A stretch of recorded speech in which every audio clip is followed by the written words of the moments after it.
साल कांग्रेस को वोट सिर्फ इसलिए कि बीजेपी हमें हिंदुस्तानी नहीं मानती और कांग्रेस हमें हिंदुस्तानी मानती। यही तो बात है कि जी हमें आप सुकून से रहने देते हो, ये हमें सुकून से नहीं रहने देते।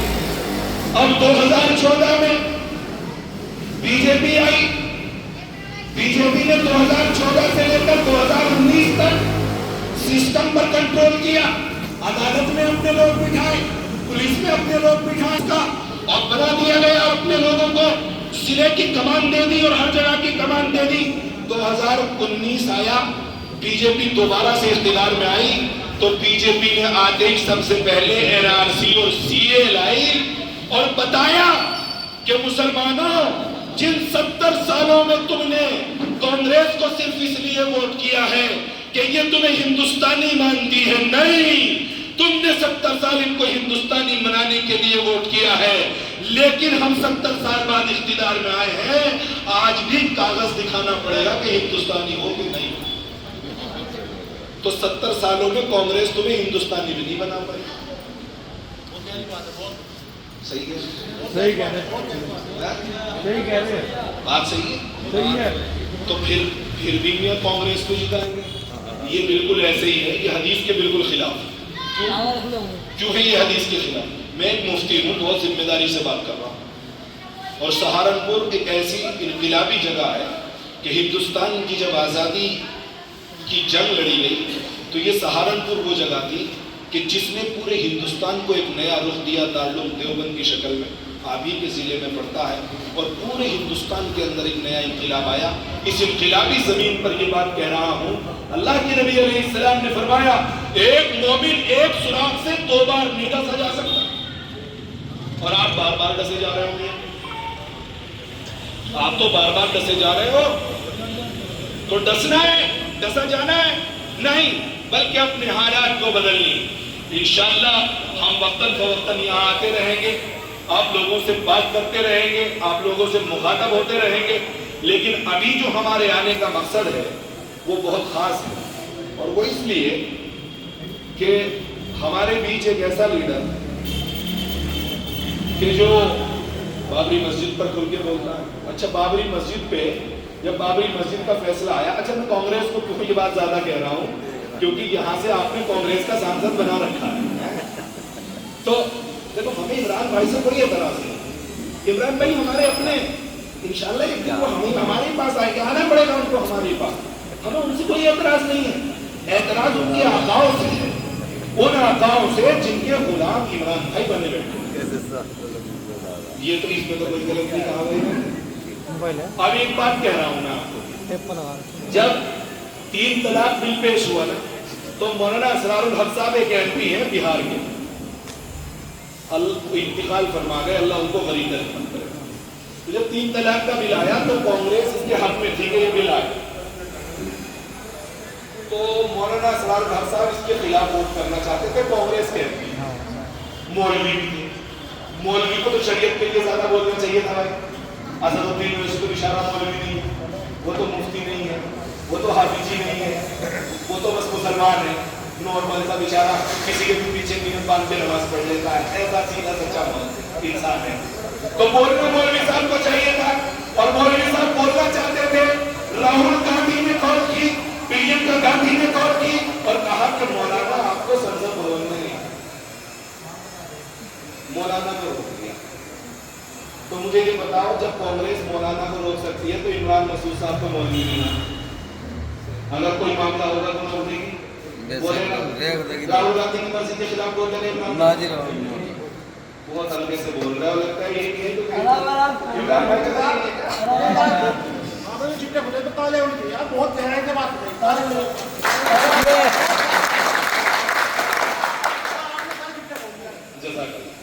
बहुत शुक्रिया। अब मुझे ये बताओ कि राहुल गांधी के खिलाफ बोलेगा, उसकी मर्जी के खिलाफ बोलेगा?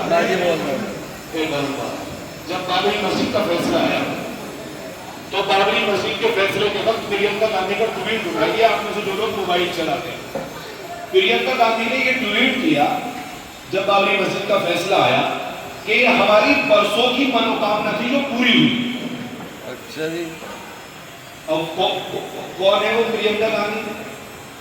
उस राजीव गांधी की बेटी, उस क्या नाम उसकी पोती, क्या नाम था जी, इंदिरा, उस इंदिरा की पोती जिसको आपने वोट और नोट और खून भर भर के दिया, और वो ये कह रही है।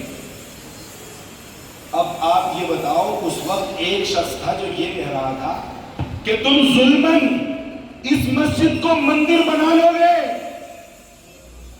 लेकिन हम आने वाली नस्लों को बताते रहेंगे कि यहां पर मस्जिद थी। इसका क्या मतलब?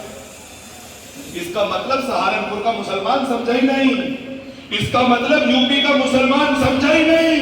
उसने ये कहा, दूसरे लफ्जों में आरएसएस को ये पैगाम था कि आरएसएस वालों, जिस तरह तुमने अपनी नस्लों को बताया है कि यहां पर राम मंदिर था, तुम्हारी नस्ल ताकत में आई तो तुमने राम मंदिर बना दिया, हम अपनी नस्लों को बताएंगे कि यहां पर मस्जिद है। आगे भी बोलूं या समझ गए? समझ गए? ये उसने ही बोला था, इसने बेचारे ने किसके बलबूते बोला था? किसके लिए बोला? उस कौन के लिए जो इसको बीजेपी का दलाल कहती है, उस नौजवान के लिए जो इसको बीजेपी का एजेंट कहती है, जिसने आज तक इसको वोट नहीं किया। आप में से पूरी ईमानदारी के साथ बताओ, हाथ उठाकर के कितने लोगों ने असदुद्दीन ओवैसी साहब को वोट किया? पूरी ईमानदारी से बताना। माशाअल्लाह आप लोगों ने वोट किया। आपसे एक सवाल पूछा, कल मेरे साथ, आपके साथ, आपके साथ, आपके साथ, आपके साथ कोई मामला हो जाए, कोई गुंडा, जो मेरे भाई ने अभी कहा कि आतंकवादी वो होता है जिसने महात्मा गांधी को मारा, कोई आतंकवादी आपकी दाढ़ी देखकर, आपका नाम देखकर, आपकी टोपी देखकर आप पर हमला कर दे और उस हमले के नतीजे में आपकी जान चली जाए, तो राहुल गांधी बोलेगा, अखिलेश बोलेगा, चंद्रशेखर बोलेगा, वही बोलेगा जिसको वोट करने किया। तो भाई मुझे ये बताओ, उम्मीद उससे और वोट उसको दे, ऐसे ही तो ऐसे ही करोगे? बताओ आगे भी पक्का इंशाअल्लाह मिलेगा। इमरान भाई आएंगे तो उनसे कहेंगे IMIM ज्वाइन करो, माना नहीं, उनको हमारे मोतबर आदमी है, इज्जतदार आदमी है, हमारे लिए काबिल बहुत मोतबर आदमी है, कोई ऐसी बात नहीं, उनकी इज्जत अपनी जगह, आइए बैठिए, सारे घर आपके, लेकिन भैया वोट जब मिलेगा, जब है ना, कैसे? बिल्कुल ऐसे जिस तरह दलित समाज के पास कोई साइकिल से टिकट लेकर के चला जाए और वो कहे कि हमें वोट करो, तो दलित समाज का हर बंदा कहता है हाथी से टिकट लाओ तो वोट मिलेगा, नहीं तो नहीं मिलेगा। आप संघी के पास चले जाओ, साइकिल का टिकट लेकर, हाथी का टिकट लेकर, केतली का टिकट लेकर, और उस संगी से कहो हमें वोट दे दो, वो कहेगा नहीं, वोट जब मिलेगा जब कमल के निशान पे आओगे, नहीं तो वोट नहीं मिलेगा। मैं ये कह रहा हूं कि मुसलमानों, तुम भी ये कहना सीख जाओ कि वोट जब मिलेगा जब निशान, ये हमारी गलत कोशिश तो नहीं है, मेरी कोशिश तो बढ़िया। अगर हम ये कोशिश कर रहे हैं दीवानगी की तरह, मजनूनों की तरह, हमारा भी कोई भाई लालच नहीं है कसम से। और आपको अगर ये लगता हो कि हम कोई बहुत बड़ी फैमिली से आते हैं, तो नहीं, हम बिल्कुल नॉर्मल आदमी की तरह के लोग हैं।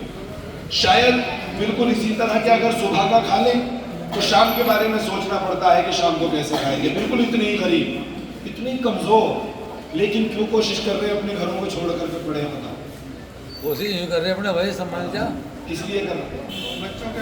तो क्या इस जज्बे का बदला नहीं है आपके? क्या इस जुनून का बदला नहीं? अब बदला ये है कि इलेक्शन का वक्त हो तो वोट दो, और मौका लगे तो नोट दो। काशीराम ने कहा था अपने समाज से कि दलित समाज के लोगों, आवाज लगाओ और नारा लगाओ, एक वोट एक नोट। हमें तो सच्चाई है। आपको लेकर आप बहुत मौका लोग हैं, लेकिन ये भी सच्चाई है कि हम अपना 500,000 में वोट दे सकते। हमें तो अपने लोगों को वोट भी देना है और नोट भी देना है। और मौका है तो अभी ना हमें वोट चाहिए ना अभी हमें वोट चाहिए, नोट चाहिए। अभी क्या चाहिए? क्या चाहिए? अभी चाहिए सपोर्ट। और सपोर्ट कैसे? एक शख्स तकरीबन हैदराबाद यहां से 1500 किलोमीटर दूर है, उसको कोई जरूरत नहीं है अपना खूबसूरत सा महल छोड़ के आने की। जरूरत है नहीं है, लेकिन आ रहा है, आपके मोहब्बत में आ रहा है। ये जो प्रोग्राम कितनी दूर है जी यहाँ से?